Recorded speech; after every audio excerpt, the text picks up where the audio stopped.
Hello students, welcome to 7th maths class. In our last session, we were dealing with chapter number 10, Banks and Simple Interest. Questions based on calculation of simple interest, or if any term is missing, then how to calculate that also we have seen.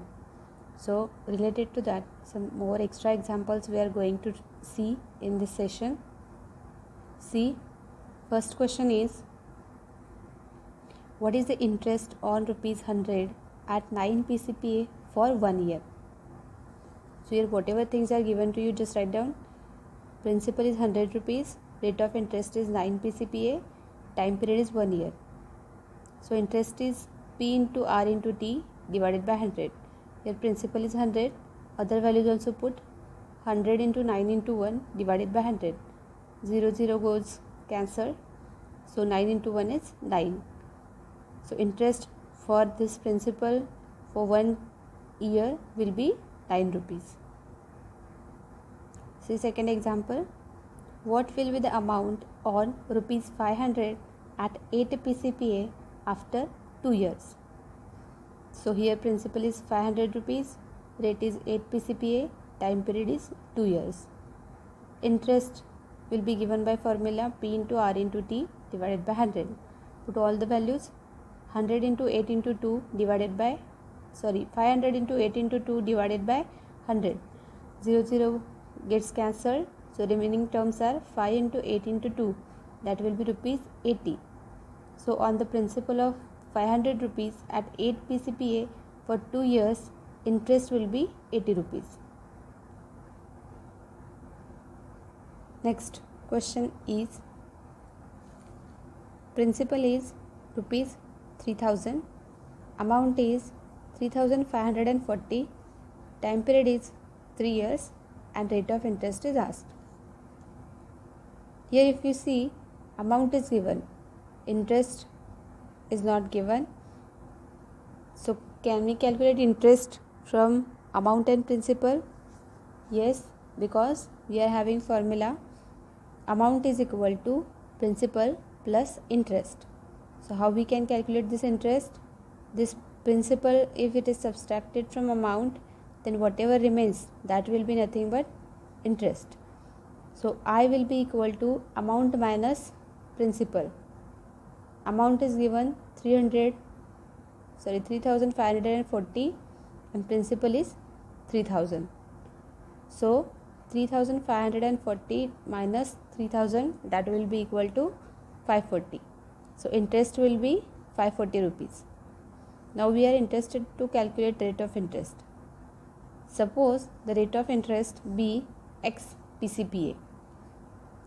Now formula of interest is P into R into T divided by 100. As we know, principal is 3000, R we have taken as X, time period is 3 years and interest we have calculated as 540 from this. So now here if you want to find X, remaining all the things we have to shift here. These two zeros gets cancelled in numerator and denominator. Now remaining things are 30 and 3. At the denominator 1 is there, so it will be just ignored.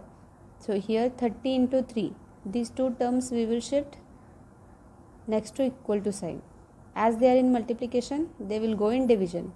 So that will be 540 divided by 30 into 3, that will be 90. So 540 divided by 90 is equal to X. Here 0 0 gets cancelled, 9 1s are 9, 9 6 are 54. So X is equal to 6. That is, the rate of interest for this example is 6 PCPA. Next, Angela deposited 15,000 rupees in a bank at a rate of 9 PCPA. She got simple interest amounting to 5,400 rupees.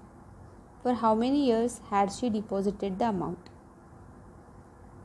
She deposited this much rupees in a bank, so it will be principal. 15,000 is a principal. rate of interest is 9 PCPA and simple interest is amounting to 5400 rupees. That is, it is a simple interest. So simple interest is equal to principal into rate into time divided by 100. As we know, interest, principal, rate is all values we will put. Remaining unknown thing is time period. So that we will keep as it is. So amount of interest is 5400 is equal to principal is 15,000 into rate is 9 into t divided by 100. So this side t we will just keep, remaining all the things we will shift here. Before that the 0 gets cancelled. So remaining things are 150 into 9. These two terms we will say next to equal to sign. That's why it will be 5400 this whole divided by 150 into 9. 0 again gets cancelled. Remaining things are 540 divided by 50 into 9. 15 into 9. So 9 ones are 9. 9 6 are 54. 0 as it is. It will be 60. 15 ones are 15. 15 fours are 60. That is t is equal to 4. So she deposited this amount for 4 years so that she will get this much interest. So these examples copy down in your notebook.